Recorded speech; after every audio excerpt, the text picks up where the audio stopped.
From the great halls of their house, there are assembled three who hope to one day be the world's greatest driving heroes. Created from the cosmic legends of the universe comes our team captain, the Vision, Bill Fisher. Their soon-to-be Wonder Woman, Vicky Fisher. Our Captain Marvel and head flight trainee, Jennifer Skripchuk. And our Batman, the master of tools, gadgets, and all things mechanical, our mild-mannered soon-to-be billionaire, Alan Danvers. Their mission, to fight injustice, share what is right and wrong, to get you out of your house and come out racing with them, and serve all mankind. They are the Garage Heroes in Training Team. Welcome to the Garage Heroes in Training Podcast. I'm going to be one of the hosts for this episode, and we've got two former guests. According to my doc, we have a special guest topic episode. It's almost like an expanded Dominating with Dawson. So with that, we have returning guest, Blake Field. Welcome back to the podcast, Blake. Howdy. It's great to be back. Thank you. And according to the doc, I've got this guy named Ben Dawson. Is he? Yeah, that sounds right. Yeah, it sounds right. All right. Well, we know that voice. So long time no see, Ben. It's been a while. Yeah. So we have been talking amongst ourselves about a topic that's near and dear to our hearts. Usually, as you're starting off, you are the receiver of this, so we want to talk about it from that perspective as well. But we also want to talk about from the giver of these things, and we're going to start an episode based on passing, which I have a feeling will turn into a series. So if this one bores you, wait till you get to our second and third ones. That'll really bore you. So, indeed, gentlemen, should we start with some definitions? Because I know that there's some people who don't know or confuse some of the common terms and jargon.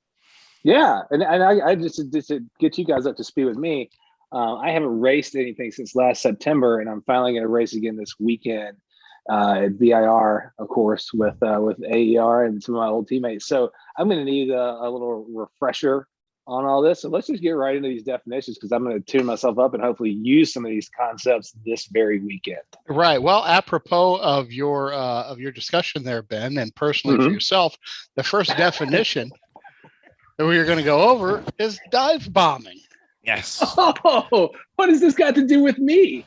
Well, you've had it done to you, right? Yeah. Merely on the receiving end of those types of actions.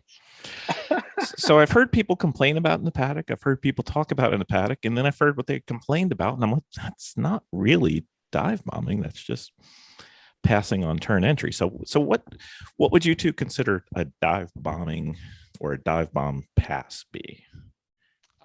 So I would consider dive bombing to be tantamount to the Randy Popst Vortex of Danger. Oh, we might as well do that one too. Yeah, indeed. So I think there's certainly related concepts where typically, if I'm the person who I'm considering someone is dive bombing me, I'm setting up on the outside of a corner.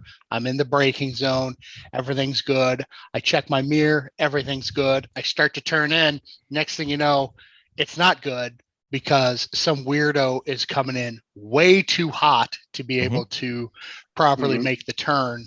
And I have to take evasive action to keep them from running into the side of me, or depending on the instance, the ass end of me.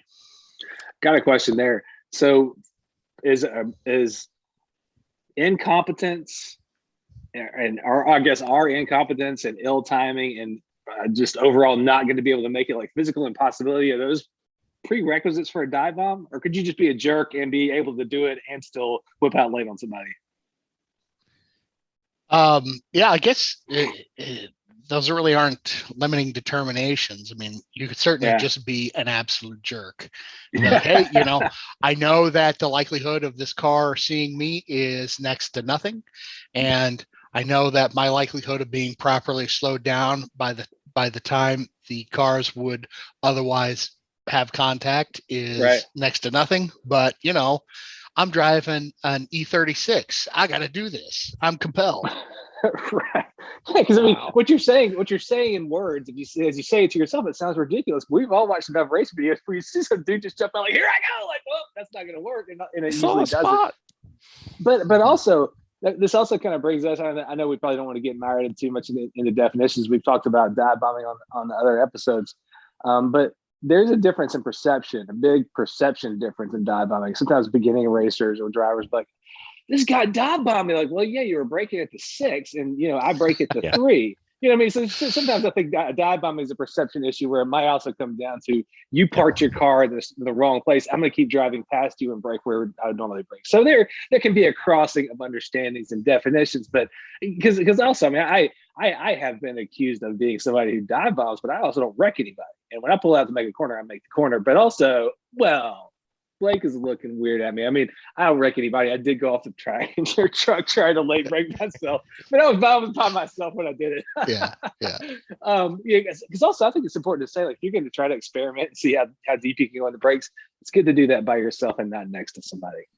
Figure out your limits and then exploit them. But just wanted to say that other part about dive bombing is that it can vary with traffic, and you have to judge which classes you're going to pull out and try depending on the experience level of your track. There might be something I wouldn't try in limits traffic that I might try in a more tried and true tested field that you have to have some experience to get into.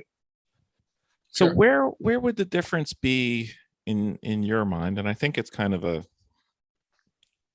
fluid spectrum, and some people will have different points where they say it's a dive bomb versus passing on entry. Right. In my opinion, I mean, just about any kind of endurance racing, I'm going to show my intent a little earlier than I might if it was a sprint race. But there's no harm, especially if it's an endurance race and it's a big long race. It's not like I don't think people play too many games in endurance racing traffic, unless it's a tight thing and you can't get past somebody lap after lap. But in general, I'll show my intent early. So pass on entry, I'm still going to do it, but I'm going to let somebody know it's coming. Like, hey, here's how this is going to play out. And if they fight me for it one time, then I might force it a little bit the next time. But I like to show people what's going to happen. It's likely it's taking you a few laps to catch somebody. We'll talk about this later, but you spotted where you think you're better than them on the track. And then, hopefully you've had a few laps to think about where you're going to do it and try playing it and get it done. But I like to, so like I said, I like to signal the intent. And I'll still pass somebody in the middle of a corner on the way into a corner, but only if I feel, I think part of a pass on entry is making sure that you read the body language of the other driver. You're like, does this person see me? Because there are plenty of times where you want to leave yourself room to bail out too. If you're going to do a pass on entry, all of a sudden you realize that car is heaving over toward the apex faster than it should. If they saw you, like if they saw you, they probably wouldn't be eating up this much real estate headed toward the apex. Like if I see a car veering toward me faster than I expect, I'll back out. So I think there are considerations that you have to do with a pass on entry. That's not a dive bomb. So I think, is that what you're talking about? Yeah, kind of. What do you think, Blake? Do you have a personal, like, I know it when I see it kind of thing, or? Yeah, right. Yeah, I know it when I see it. Yeah. It's always other people that dive bomb. It's never me, right? Of course. I mean, that's why you have that shirt on. Yeah. Always going to be someone else's problem, right? Yeah. I think and I guess that's a funny thing because dive bombing, no one's ever going to be like, I'm going to dive bomb that person necessarily, right?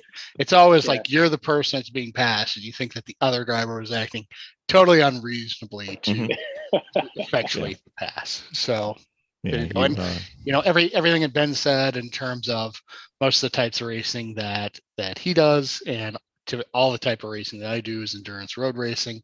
And sweet Jesus, there is no reason whatsoever, unless you are on the last lap battling for first place, to ever get in a hurry about passing. It's just, and it's probably the most difficult lesson to learn. Sure. It's not going to cost you that much to wait just a little bit, especially if you're faster. Yeah. Hey, I agree. I think what was along with what Blake's saying is you don't ever have to get in a hurry in a pass, but as you get better and better at working production and making your passes, you'll also realize like, okay, I'm rolling up to this corner where I would normally go in this hard, but this car that I'm catching up to, I don't want to pass them there, so I'm not going to run right up on them. You sort of learn how to space yourself in traffic. And, you might hit a couple sections that you would normally drive closer to 10/10, but you're kind of setting somebody up for a pass 3 corners down, so you can just kind of ride by them, right? I mean, that's what I do sometimes. Not in a big hurry, but I'm making a plan ahead of time, and sometimes it involves doing 2 or 3 cars at one time, but you've been planning it for a little bit, right? Right, for sure. And then I guess a little bit, I think a little bit of the confusion related to passing and what's proper and what's, not as well thought of is it varies by level, as in professional racing that you see on TV. What's done in NASCAR versus what's done in IndyCar versus what's done in F1 versus what we do in amateur racing. Should be different, I would think, because they're trying to make a livelihood out of it, so a little bit more tolerance of stupidity or craziness. Take your slice of the pie either way. Publicity, and then it also yeah, exactly. And then it also depends on certain organizations will have different rules for when you are entitled to the corner or entitled to the line, and the differences in the rules will dictate what the proper passing procedures are and what's improper. Yep. Right. Yeah. You just my experience in Champ Car would be that the person who has the most physical contact has the line.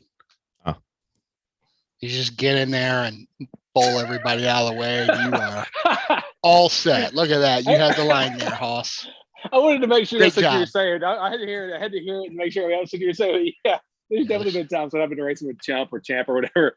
If they can't get by you, honestly, they'll just beat their way by. It's like I hate this. Yeah, it's like Gran Turismo on the PlayStation. For sure. That's unfortunately been my experience quite a bit with them. So and there's that. I'm a fan of the lemons rule, right? Oh, yeah. Like we're not really concerned with what's the legal equivalent here? Like who owns the corner?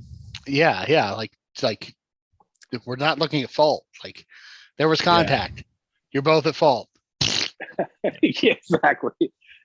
So I'm kind of a little bit on the hard line side with this about this when I'm driving an endurance car, but or just anything on track. But I think even if somebody hits you, unless they were completely out of control and you couldn't possibly foresee it was coming, if you're in a situation where there's potential contact and you let yourself get hit, you let yourself get hit as much as somebody hitting you. I think that way, because you can tell somebody's driving bad enough that they're going to hit you. You should be able to read it and get away from them, either get behind them or get on past them. Mm-hmm. Right. Mm-hmm. And in passing, never be shy about pointing them around. Absolutely. Yeah, when you're slower, yeah, I think and the passing car may not always take it, but you're at least signaling a preference and you're communicating. That's big for them, because that's big for the passing car. It's like, oh, they at least see me. Like, to me, if I see a hand out the window just indicating anything, I'm like, well, that's good. They know I'm here. Let's get it done. Right. And I think one of the things we talked about with dive bombing, I think a lot of the dive bombing perception is really a lack of a full, complete communication between the two cars. Right. And I think communicating with your body language in the car is a big deal in endurance traffic. I think in general, I'm always letting folks know. I don't ever want to surprise anybody, because you surprise somebody, you get hit. Mm-hmm. Yep. So, what about hand signals for passing? There's signals for, which side you want the passes. There's signals for, hey, I see you. What do you do to let somebody know you see them, Bill? I just tap the rearview mirror and say, hey, I got you. I see you. Especially for HPDEs, certain times there's passing zones where you're not allowed to pass. It's like, hey, I see you. I know you really want to go by. There's nothing we can do about it now, but believe me, I know you're there. Right. And I'm going to be pointing you by as soon as we get to a passing zone. So back off. Right. That's the whole, I see you. Give me a minute. That's the give me a minute signal. That's an interesting regional difference, because at least around here in the Mid-Atlantic and the South, you kind of just put your hand between the two headrests and wave, like, I got you, I see you. But yeah, that's another good communication tool, is to say, to let the person behind you who's beating your bumper down, let them know, like, I got you, we're gonna get it done. Yeah. See, we don't do that one, because the wave thing. Is that also having a problem? It's like, no, it's the yellow flag or black flag in front of us. Right. Yeah. So we have a separate one, but gotcha. I'm not saying it's right or wrong. It's just different. Well, while we're talking about doing point buys at D's, while we're just stopping off here real quickly, one thing I always say to my own students, if they get stressed out about, I got to let this guy by, I'm in a hurry, but I'm also trying to shift gears and do this, negotiate this set of corners. I like to remind people who are in DE traffic, this is sort of similar for the race, but you're giving even a point by a race is kind of a safety item for yourself. It just keeps you safer too. But DE is more about etiquette and manners. But I always remind people when they're getting stressed out about trying to get a pass done and trying to give a faster car point, I just remind them like, hey, you get the point by when you're comfortable getting it done. And that doesn't include when you're in the middle of a corner and you're trying to do two other things, shift and brake, whatever else is going on. So I like to try to comfort and remind students or participants that you don't have to get it done this second. It's on your time. You paid your money to be here, just like the guy in the Corvette did. So we'll get it done when it's safe. Just a quick reminder, PSA for everybody about giving point guys. Yep. And especially like I've had a few students when I was teaching, they were freaking out that there was a car behind them, and I'm like, one, we're in a no passing zone. So there's nothing you can do about it. So, right. They want to drive right behind you. That's fine. But, we'll point them by as soon as we get there. And I'll let you know as an instructor, especially if you're like first time on track, first weekend on track, I will tell my students, I said, listen, I will handle all the traffic behind you. All you physically have to do is stick your hand out. Don't look in the mirror. Don't worry about it if it's overwhelming them, if it's too much information, because it's like a flood that first time on track. And it's like, I'll just take that off them because it's not that big a deal to me. It's like drinking from a fire hose. It is. Can be. Well, speaking of drinking, I mean, speaking of passes, is there kind of like a generic, hey, this is how a passing 101 should be done? In your mind, like how does the passing car communicate to the car in front of it that they're coming up for a pass? Oh no! When you said all that stuff at the beginning, the first thing that popped in my mind about priorities and what am I worried about passing is, can I safely do it? Oh, for sure. Yeah, but I'm just saying that's the first word association I have when you lost with that. I mean, I think ideally, I don't know. It's hard to say exactly how to pass, but I mean, I think if you have the option, it's good to signal that you're coming. Let the person, that you're passing, kind of have a chance to recognize this is what this guy plans to do. I'm going to try to figure out how we're going to do this together. Whether it's going into a corner, coming out of a corner, down a straightaway, and especially if it's DE. If you're not competing, you're not trying to kind of hide your intent. Definitely with DE, go ahead and pop out as soon as you want to try to get the pass done. What do you think, guys? Yeah, I think, signaling your intention by filling up their mirrors, not being too close to their rear bumper to be dangerous, but just like, hey, weirdo, I'm back here. I didn't just appear here by, mere fiat. Like, this is going to happen. Start accepting the fact that this is going to happen, and I'm going to position, pass you in a traditional way, likely on the inside of a corner coming up. Right. Let's all be friends here. Well, yeah, I mean, you didn't get there. You didn't get there, like you said, by some sort of act of faith or magical happening. You got there because you're doing it faster than them. You're driving yours faster than they're driving theirs. And sometimes it's tough for people at DEs to grasp that. And it's definitely tough for some race traffic. People in race traffic to be like, dang, I can't believe this car or this team is passing me. But because you can tell by the way they act on track when you're trying to go by. But yeah, that's what I'm always thinking when I'm making a pass through. Like, I got here. Let's go. Let's get this over with. But I think just as much as you want to be close to the car, you don't want to be too far. You don't want to be unclear. Like, you want to be close enough where it's very clear and not too far away, because the car may think, I got him now. I'm starting to I'm gapping him. What are we talking about, you guys? We think like a couple of car lengths. I don't want to be 2 feet off of anybody's bumper unless I'm right there about to go by. Like, I'll be that close as I'm going by, but I don't want to be riding a handful of feet off anybody's bumper in endurance racing traffic. I don't think, really. No. For me, it would be car length or slightly less. Yes, and a half a car over. Half a car over to the side. I'm thinking I want to go by. Yeah, I think popping out is a big part of pass. Popping out and saying, "Hey, it's starting now." And as long as you're not like, at the initial the break. I think if we got dipping back into dive bombing. I think if you pop out to make the pass after everybody's already breaking, that's a pretty clear dive bomb. Whether you're going to make it or not, whether you're being a jerk or untalented, I think that's too late to pop. Too late to ask for a pass or expecting them to get done. See, once everybody's already breaking, they've already they're already working on their arc to get into the corner, right? So I wouldn't say breaking, because you could have the person who breaks really poorly, or I would say I guess I'm talking about in. wherever. Yeah, turn in. And once For you sure. initiate, turn in. Yeah, but I mean, just a reasonable breaking spot. But I think if you pop out in similar pace traffic to you, you swing it. If you're going into the turn at the bottom of the hill at Road Atlanta, and everybody's been breaking at the 2, and you all started breaking, and then you pop out at the 1, expecting something to happen, you're going to be in trouble by the time you try to hit that first left turn. Yeah, I don't want to do that. That would be bad. That was an extreme example I could think of. Yeah, for sure.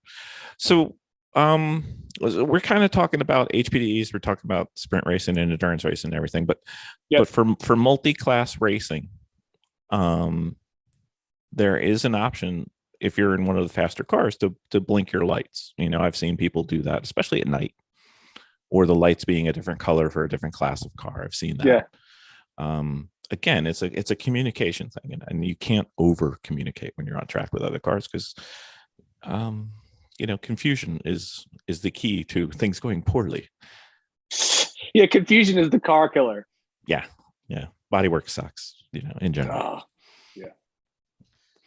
All right, that was Bill, when we raced at Pittsburgh with American Endurance Racing, it was my first AER race, and I really liked the idea that the faster classes had to have their headlights on, and cool. it certainly helps, because the closing speeds in AER between the fastest class and the slowest class is just pretty remarkable. So having that heads up with the lights, I think helps. And I've always espoused the notion that, like, I'm a motorcyclist, right? I want to be seen. I've got the headlight modulator on my motorcycle like a real nerd, all that sort of stuff. Yeah. The same thing goes for being in race traffic. And I always espouse that for the faster cars, no matter the series, if it's not against the rules, have lights on your car. Yeah. Just make it, so that it's easy for everyone to see that, hey, this faster car is suddenly here, and keep everybody at bay. It may sound kind of goofy, but I've seen some Lemons cars that have like brightly colored headlight lenses, like the car that comes around the corner with the crazy looking green eyes. If you're one of the faster cars, maybe maybe not even just for the purposes of illumination, but you can run something distinctive on your car, even if it's not lights. Make your car look distinctive so everybody recognizes, oh, here comes that car, especially if you're fast, I think. That's wild. Do you guys remember the Panos Batmobile cars? So those guys used to leave one of their headlights floppy. They would always make like it was a problem, and they're just like, oh, one of their headlights kind of came loose. If it wasn't like a strictly night race, but one of them might go into dust, they would have one headed straight out and one would just flop, and it was just to get everybody's attention, because you would see that floppy headlight Panos come like, oh crap, I better get out of the way, because at that time those guys were running the table, so they needed a way to kind of get by everybody, and so they'd be like, oops, headlight came loose again. Hate when that that's happens. funny. Yeah. We did the colored headlights on the one car we had, but that was fast. Part of our issue, when we found out later, was our car was basically all black, and it just looked like a hole. It didn't stick out. And then we started putting like Captain America's shields on it, because garage heroes, right? Right. And then we had much less trouble passing people, because they could actually see us. So if you've got a monochromatic dark car, be especially careful when you're coming up the pass, because they might not see you. Yes, that's funny. Going back to speaking about racing in Champ Car, one of the last couple of times I raced with them at VIR, there was like a black E36 problem.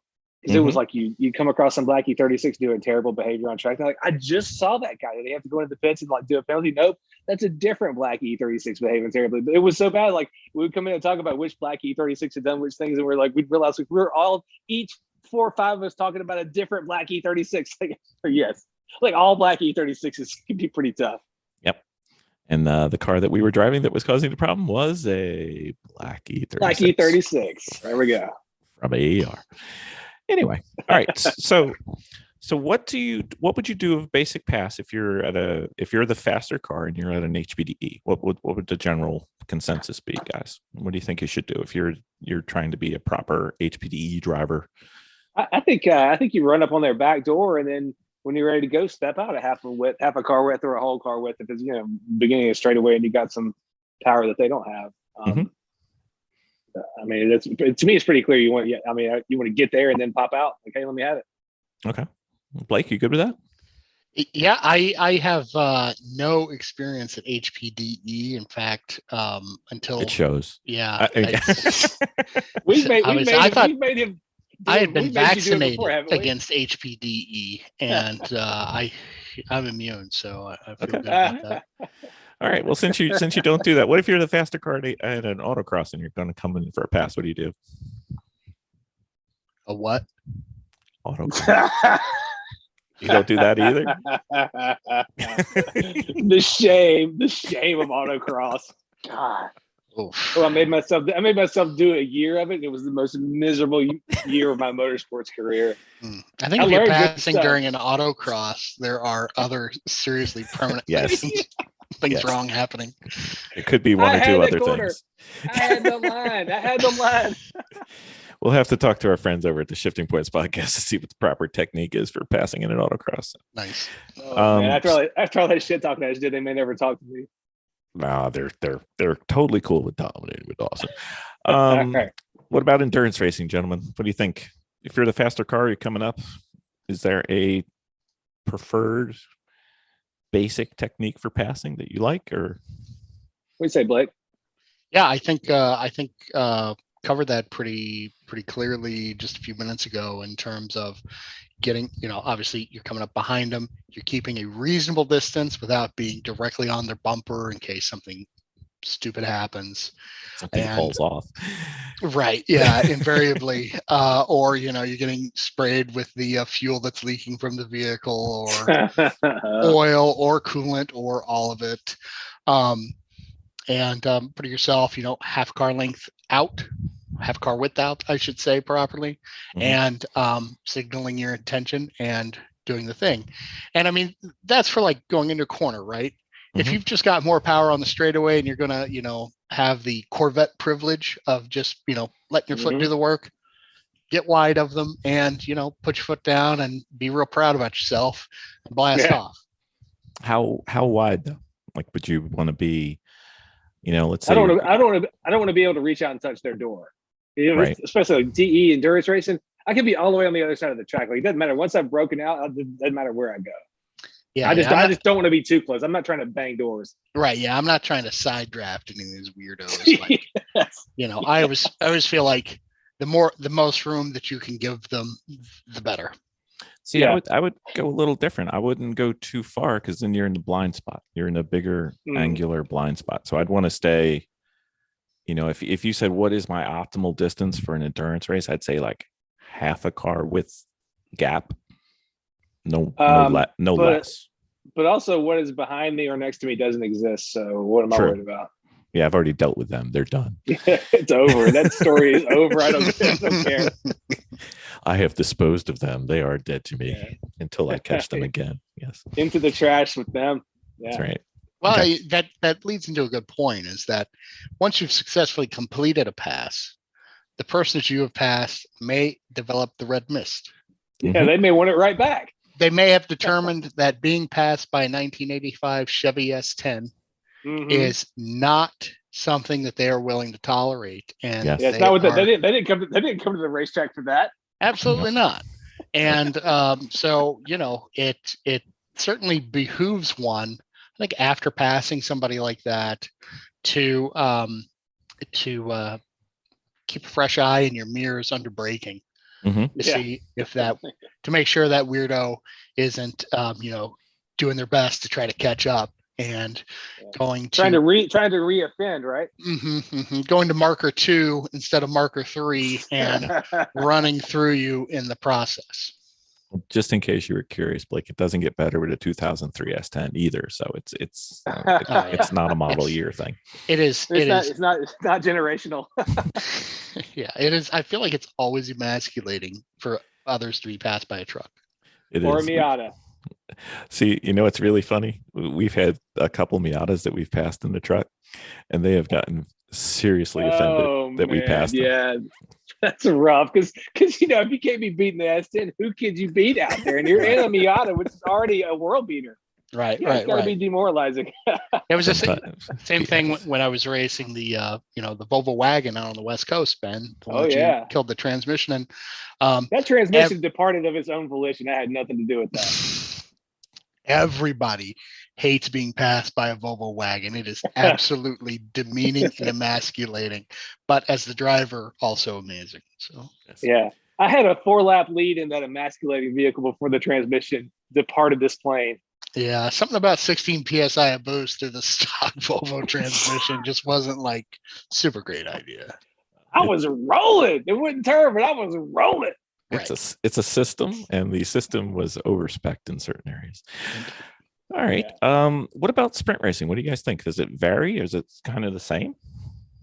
I don't know. Sprint racing is the world of trickery and contact. I mean, go for it. Stick it. I mean, there is a level of don't stick it in there because you're just going to wreck everybody. But people will try. In my experience, I was racing sprint racing in karts. I have never done any sprint racing in karts, not much. But sprint racing in karts was a full contact sport. I mean, nothing translates from karts to cars really, but I have seen that there's generally more carnage and willingness to try low percentage BS in sprint racing. Then endurance racing, you only got. Well, yeah, you don't have that many minutes to get it done, and everybody thinks that they deserve to be at the front. They're going to try to run to the front. In my opinion, I don't want to speak ill of the people who are doing this, and that's not the kind of racing I'm doing right now. But yeah, I think in sprint racing, people are willing to take more risks and apparently willing to buy more fenders from the junkyard. When I think of passing in sprint racing, do y'all remember the XFL from way back when? You remember when to start the game in XFL, they put the ball at the 50-yard line. Yep. And one dude from one team started at one end, another dude started at the other end, and they sprinted out to get the ball. Yep. And whoever got there and got the ball was the team got possession to start. So there was no kickoff. It was just a bloody suicide run out to get the ball. And that's what passing in sprint racing seems like it is to me. It's also got some what was that show where they had the people shooting the tennis balls, like all the American Gladiators? Yeah, it's also got a real American Gladiator feel in some ways too. Kind of weird stuff going on. I don't really have much substance to say about sprint racing and passing therein. I mean, you had to typically in sprint racing, you've had to go through some sort of competition school or some sort of qualification. So there is the expectation that the level of skill or at least understanding is supposed to be a little bit higher in sprint racing. So I think that's maybe why people feel like they can try more stuff than they might try in an endurance race where it's a little bit more of an unknown. Because also typically in sprint racing, if you're doing regional sprint racing, you get to know all the guys in your field pretty well. And you know their personality off the track, on the track. You've been practicing with them for a while. So, some of the way those guys do might come down to familiarity with each other and what they think they can get away with. I don't know. I'm just projecting. I don't have any idea. Yeah. I think the one notable exception for sprint racing that I know of is Captain's Log Supplemental.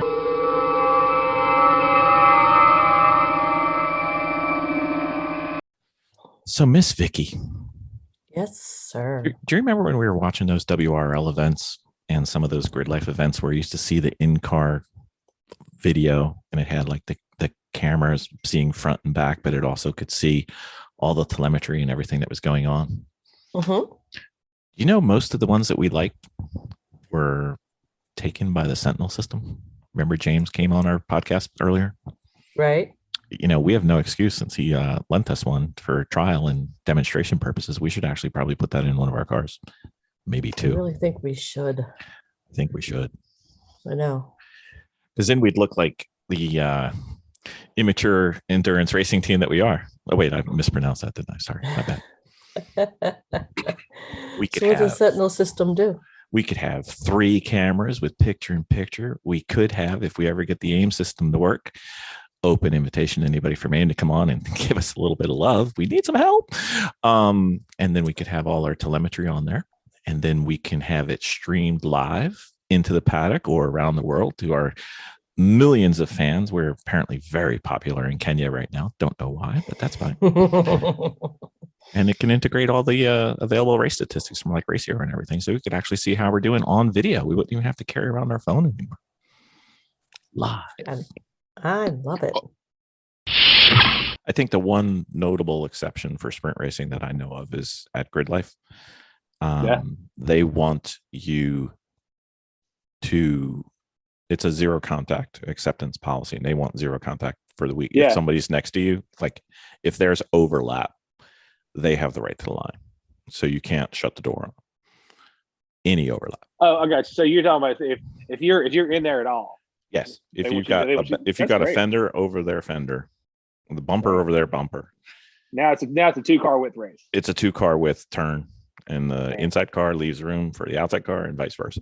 And yeah, I mean, WRL used to be like that. WRL used to be no contact. I don't think they enforce it as much as they used to, but it used to be absolutely no contact, and they were pretty serious about it.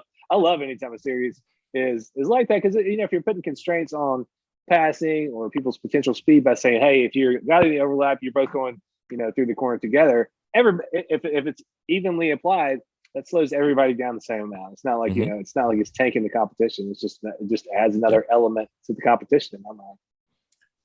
Yep, their philosophy is that you guys are all friends and we're one big team out there, and nobody likes doing body work, and I agree. Yeah, I'm into that. Yeah. What about pro racing? We don't do it, but a lot of people who get into it may have been watching on TV. What about passing your faster car pro racing? Anything goes.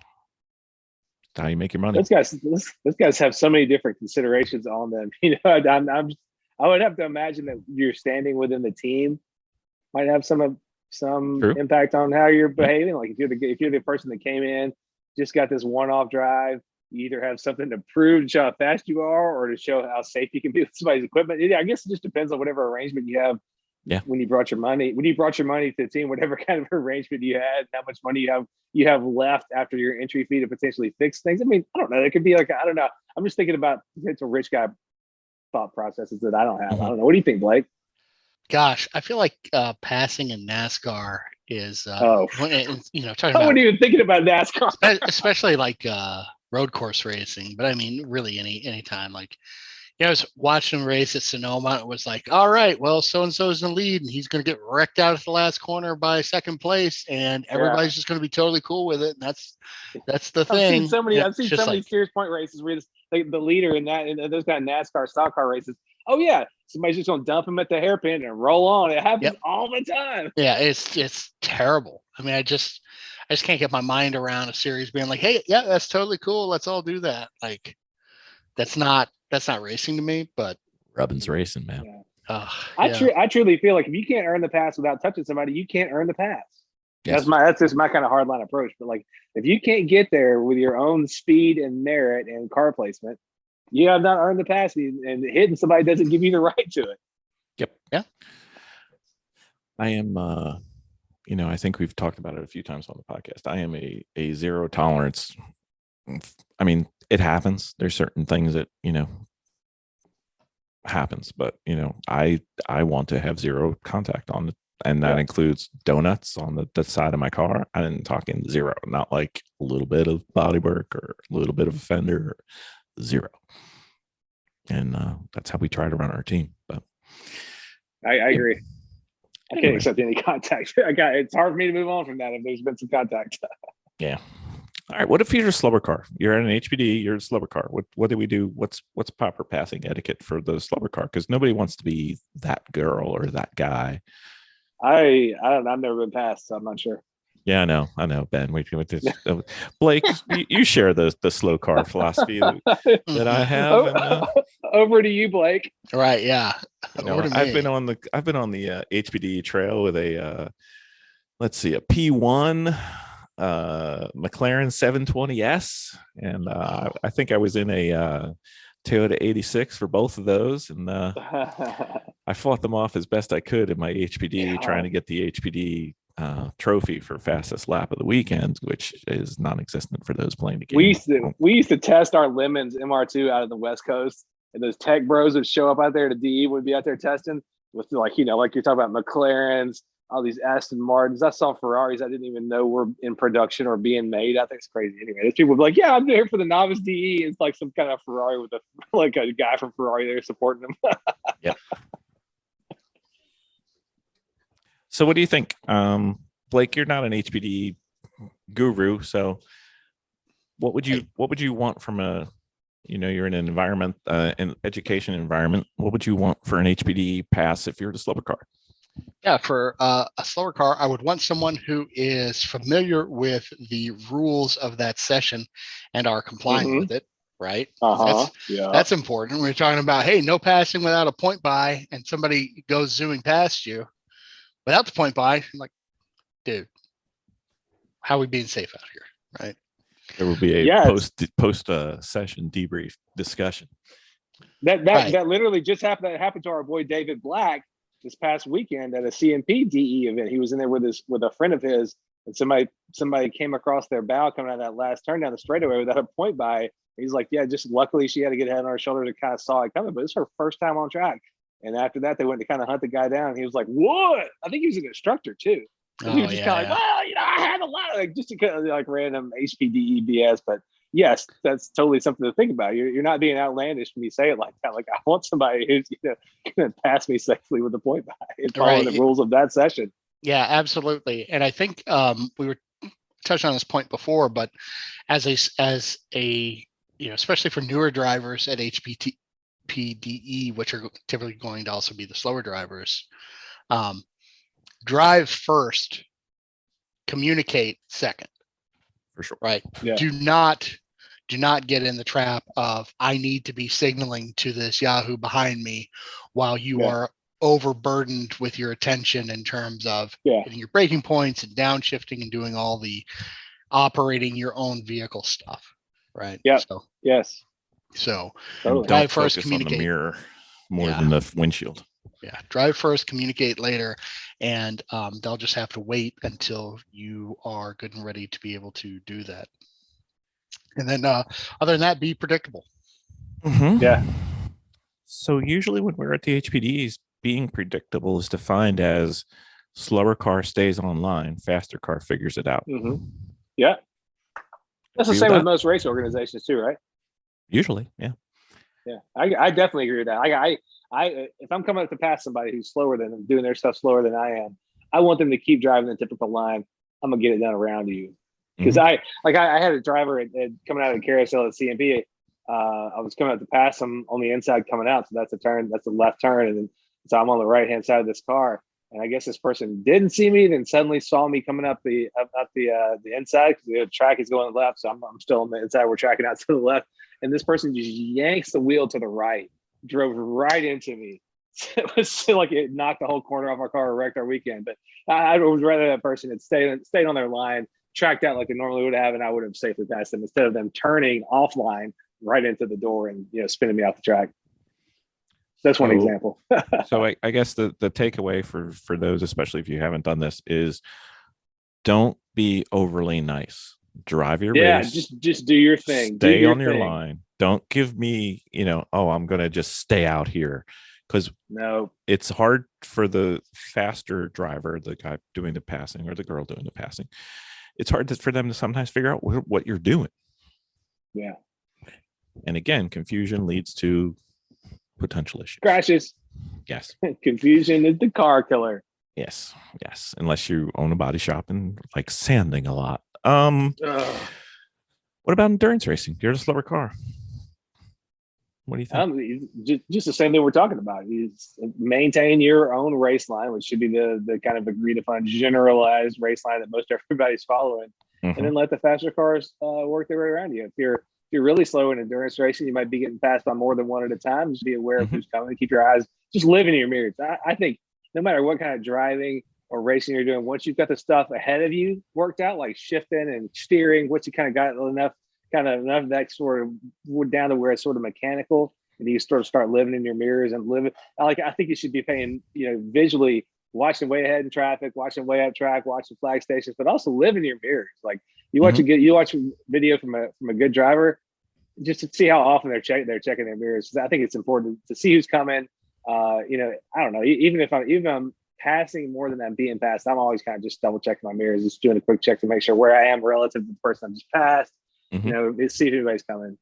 Sure. I mean, not like I've ever been passed, but you still need to check. Yeah, well, you got to help students every now and then. Yeah. Too, Oh yeah, totally. Blake, anything on endurance racing? Get your hands going and point. Right. Yeah. That's So- not illegal, right? You don't get No. demerits or anything for point buys in a race. I mean, It might be tougher if you're running a series that requires a window net. It might be tougher, but figure out a way to get those fingies going. You can do it even with a window net. Yeah, absolutely. With the window net, or a series that requires the net on the right side of the driver. Center net. Yeah, you can certainly be constrained in your communication that way. But to the extent that you're not, just get those pointers going, wave them around, do the thing. No big deal. I know I've had this happen to me before, where I've tried to give a faster car a point and they went a different way, and it still wasn't a big deal. I don't know. Like, don't feel hurt if you give a faster car coming a point, because they may have already had a plan before you even saw them coming. So it just lets them know that you see them at all, and then they'll figure it out. That's to me, seeing a finger waving at all, even if it's not what I'm planning on doing, still a huge thing, just because I know that they see me and we're doing this together. So I have been in one series with one organization that this was the way they wanted it done, but in general, 90+% of the time, point buys do not involve your turn signal on track. Don't do it. Bad day. One series so far that I've been to likes it. I wasn't a fan, but I can't imagine ever getting that straight in my head, like not messing it up all the time. It's like, is that the way you're going, or is that the way you want me to go? Right. Exactly. But they do that at the Nürburgring, don't they? Is that the kind of the expected? That wasn't where I was. I've seen videos from there and seen people doing their blinker. I'm like, what do you do with the blinker there at the Nürburgring? Trying to get hit going 150 in your street car? It's just a foreign concept to me to be on a racetrack with something that has working indicators. So I don't know what y'all are talking about. Yeah. Well, obviously I wasn't at the Nürburgring because I would have been there with you, Ben. So, All right. Any difference in sprint racing and endurance racing? I couldn't think of one, but just in case there was one, you guys got any thoughts? You're a slower car in a sprint race? Probably just, instead of wearing my normal faded red, almost pink driver's suit, if I was doing sprint racing and I was in the slower end of the field, I probably just had to start wearing a brown driver's suit. Okay. All right. For all the times I'm going to poop my pants, being scared by what the rich doctor next to me is trying to do. That dentist really knocked my bumper off again. I hate that guy. Yeah, jeez. So we covered faster and slower. What if you guys are about the same speed? Now we got to start talking. This is where, I think we start getting to the fun part of racing. So what if you're at the same speed, your common speed, you're plus or minus each other? Maybe it's a car thing. You're faster in the turns, he's faster in the straights, she's faster coming out of turn 4, but you're faster coming out of turn 7. What if your cars are kind of similar speeds and you get there in a different way or different? Yeah, for me in those sorts of circumstances, I've definitely been on track with cars that are at substantial parity, and that's some of the most fun that you could possibly have, I think, on track. It's like, it's you and this car, and you guys are trying to get through traffic and just doing whatever you can to try to get any small advantage. I think that's some of the most fun racing. But for me, in those types of circumstances, knowing that the type of racing I do typically has a lot of traffic, I'm fine to be like, hey, you're a fast car, Hoss. You are driver number 1 here, and I'm going to have to tuck in behind you because look at you go. And then I'll just wait. For what? On their back bumper. I'll wait till we're coming up to traffic, and then I will make my move depending on what they're going to do in traffic. Because one is, I feel like they're not going to be as good in traffic as I am. Right. And you just assume that. You just assume inherently, right. I'm going to get you here. Yeah. We're going to come to traffic, and we're going to see what happens in traffic. Oh my God, you're so speaking my language. You're speaking my language so much right now, because you're right. Like when you were talking about waiting behind that car that's got similar pace, I was like, but wait for what? And then once you describe it, you're like, oh yeah, I'm waiting until I get to this gaggle because I guarantee you I do this better than you do. I always feel so egotistical for thinking that way. But yeah, I'm like, I'm gonna roll up in this gaggle and I'm gonna ace you, and then you can watch my back bumper for a while until you can't see me anymore. Right. Yeah. I think that that's the play there, is to just give up the position and ride it out until you can make a move when you come at traffic out, because giving the position back and forth, like, oh, I'm faster in this section of the track, you're faster in the next section of the track, and we're just going to be, really obtaining no advantage either way. It's going to be done, but you know what? It's going to be done once I use a slower car as a pick coming out of a corner where you're going to be stymied and I'm going to be rolling. That's always my trick move right there. Like, that's exactly. And I think in so doing, it creates, they're going to be watching their mirrors more, which is going to be a disadvantage for them. And they're driving their rear view. Right. They're gonna be looking at the mirrors more. And that also makes it easier to set up the pick, because they're not going to be looking necessarily through the corner, or they're not going to be focused on traffic ahead as much as you are. So you'll be able to more easily pick out those opportunities for the, Peugeot that Spank is running, and which is on the outside of the track. But if you were to track all the way out, you would hit it. So you can just nudge in on the inside there, and the other guy gets picked off, right? Yep. All right. So for the people playing the home game, we're not going to get into exactly how we manage the traffic and things that we do. That's going to be in part 2. Okay. We'll do that next time, because we don't want to. Yeah, I wanted to make sure we weren't getting into platinum level stuff on the beginning episode. No. We're staying with the intros. We're staying here, and this is going to be the fun stuff. And I'm sad to say, yet happy to say, that at my first race, I got really mad at this one car, which I remember very specifically, that I caught up to. I caught up to it. And then I could not pass them for like 10 laps. And we were like really close. And I'm like, he knows I'm faster. Why aren't they letting me? And I was getting angry. And then I realized after I got out of the car that was actually some of the fun stuff that I was getting to do on the track. It's just, it was weird. Because, it's kind of I had driven too many street miles where you get the guy who parks his car in the left-hand lane and it's 55 zone and he's doing 58, and that's fast enough. And anything faster than that, you're crazy and you're ridiculous, because I'm going the speed limit. I have determined that the upper safety zone is what I am doing, and anybody faster than me is a lunatic that should be going to the police. But anyway, so that was the mindset I had. All right. So one thing, we did talk about it a little earlier, and we talked about it in general. And Randy Post has a couple of videos on Vortex of Danger. And he also has a sticker that we have in our car, "Don't hit what you can see." Do we want to talk a little bit about what he's trying to communicate to people and try to summarize it in a way, Mr. Dawson? Yes, I would say 100% yes, because I've heard this term like once or twice, but I don't know what it is. So explain it to me and then let's talk about it. I don't know. All right, Blake, you want to take a roll at it?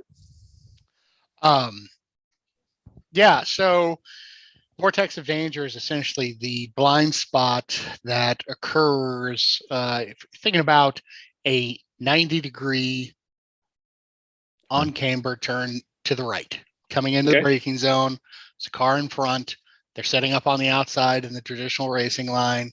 You think you're faster. You want to make a pass. So you cut in on the inside in the braking zone at a spot where the other driver is typically going to be already looking through the turn and not noticing, I got you. Not expecting that.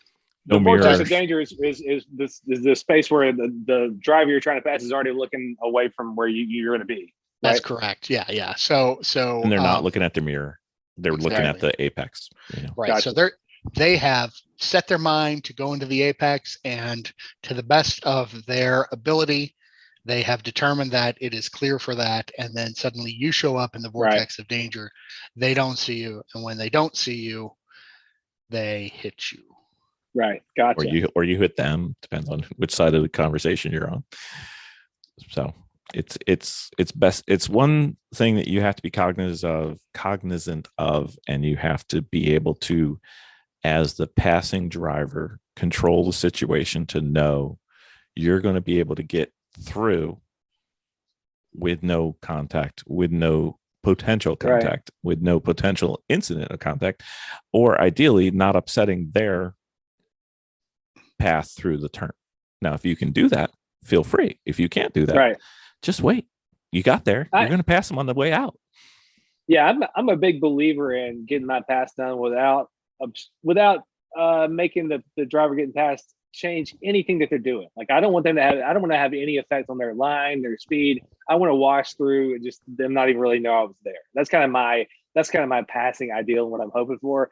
But also, while we're talking about the vortex of danger, me maintaining that flow means I put my dumb ass in the vortex of danger a lot of times, hoping that my pass is going to work. But that also means I get in the vortex of danger. I've also got a plan to get right back out. If I'm in there, I'm like, oh, this guy didn't see me. So I test the water more than I should probably admit in the vortex of danger. Sometimes if I'm poking my way in there and I realize it's going to work, I'll take it, but I've always got an out. I should make it sound like I just live in the vortex of danger, but I'm not. I'm just also saying I'm no stranger to it, and I'll exploit it if it suddenly looks like it's going to work, because I'm planning. I've got a plan to get out of it if it's not going to work usually. And you're not just going to go in there without thinking about it.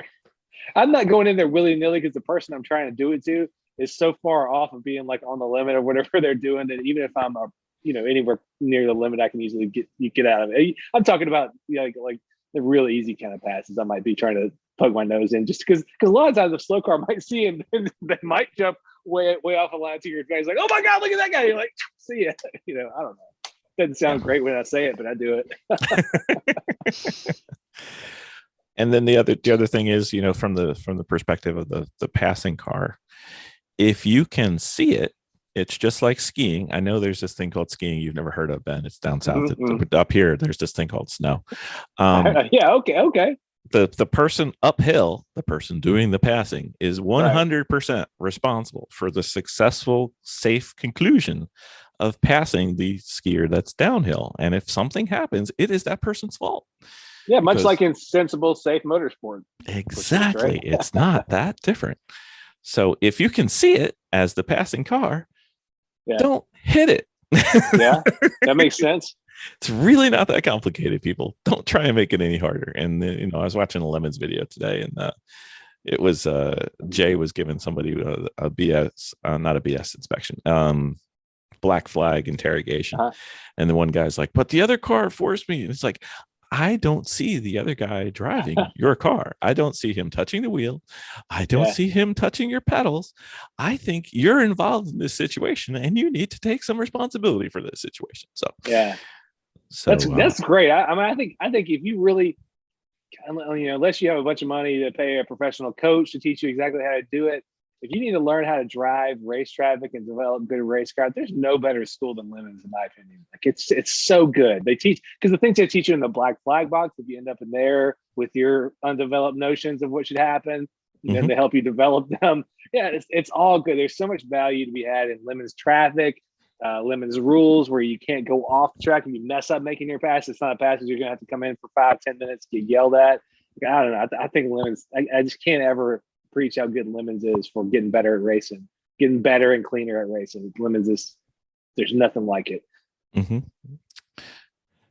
And the early on, people saw some Lemon stuff and maybe, or we didn't start till relatively recently, like early on Lemon stuff. There was some safety stuff that could have been better, and it is. Yeah, that's good. We're talking about. Luckily, we're talking about 15 years ago or something like that, whenever it started. But it's even when I got into it, our first Lemons race was like 2013, so almost 10 years ago. Even then they had most of the safety stuff very credible, very sorted out. We would still end up every now and then you kind of come up on a parking lot, but even within a year or two, that stuff had disappeared. But like it used to be, like you might come around a corner and suddenly see a car, 70 cars stacked up waiting to get around something wrecked or whatever. That's not that way in Lemons anymore. I would say Lemons traffic is if anything, it's just a little bit sketchier because there might be less experienced drivers in it. And some of the cars, they were kind of jokier. So there's not, running. There's such a variance in pace too, which I think is also a good competition element of lemons, and a benefit too, that there is such varied pace. You got to figure out how to deal with it while you're trying to fly around or creep around or whatever you're driving. But there's varied pace at every form of racing with multi-class, right? I mean, Blake, when we were at pit race, there was tons of variation in pace. Yeah, you could say that again. So it's not like it goes away as you get to what is a higher level of racing. At AER, if the Tracy's show up with that BRZ that's got the LS1 engine in it, I think rips. Like if you're out there to E30 and they're out there, you got to pay attention. It's it. Or sometimes the people bring those ex-IMSA cars to AER, you really got to be on the ball paying attention. Yeah. Mm-hmm. So gentlemen, do we have anything that we need to wrap up part one of this? It's going to be a series. Looks like it is. There we go. Breaking it into a multi-part series. I think we kind of touched on a lot of good basic stuff tonight without getting too complicated. What do you think, Blake? Yeah, I totally agree. Okay. Well, since we think we did a good job. What the only thing I had to say to our beloved listeners is between now and the time you hear the next one, if there's a big gap, or just anytime you have any questions, hit us up with questions or corrections or things you want to talk about. We want to talk about whatever's on your mind, especially this passing thing is kind of a next level thing. I don't think we've ever gotten much into this. A lot of our content and background up to now has been sort of like doing racing, getting to the race, technique as far as how to approach different things. But we haven't talked a whole lot about pulling off and executing passing. So this is very exciting for me because that's my favorite part of racing is passing people. And you know why we didn't talk about it? Because you kept saying, we got to get Blake on to do this. And now we've done it the right way. Good start. Cheers. I very much appreciate being consulted. Yeah, no worries. Awesome. So just to make you feel at home, we went through 2 parts of our outline, and we have 17 parts to go, or 17 parts total. So this could be the first of many parts, especially when our much smarter listeners write in and say, hey, dummy, you forgot about whatever. Yeah, let us know what pops into your mind about passing. And I mean, and I'll get into my manifesto. I haven't even put my manifesto about passing into the doc yet. So that's going to definitely balloon this out into the 20-30 episode range. It's going to be great. It'll be fun. And I think we're trying to talk about the ways to do things safely and the ways not to do things, and provide some tips and tricks, because Blake and Ben have passed, considering that they've done lemons, and usually there's 100+ cars in a lemons field, and they're usually on the pointier end of the stick. They're going to pass several hundred cars a weekend. They have probably passed more people than the entire F1 field has in the past decade. That's possibly true. To have a successful winning overall lemons weekend, for at these tracks where there's significant car entrance, you have to make 1,000 clean passes amongst your team. Yep. Nice. Easily.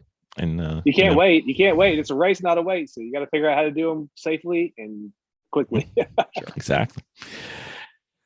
Exactly. So hopefully we'll be able to give you a little bit of some of the wisdom we've learned, and some of the wisdom we've learned the hard way. Hopefully less of the hard way, but we'll do that. And gentlemen, thank you for coming on board. We will try to have the ladies come on next time. Cool. Yeah. Excellent. Awesome. Great job, guys. Thank you. Have a great night. Cheers. You too. Night.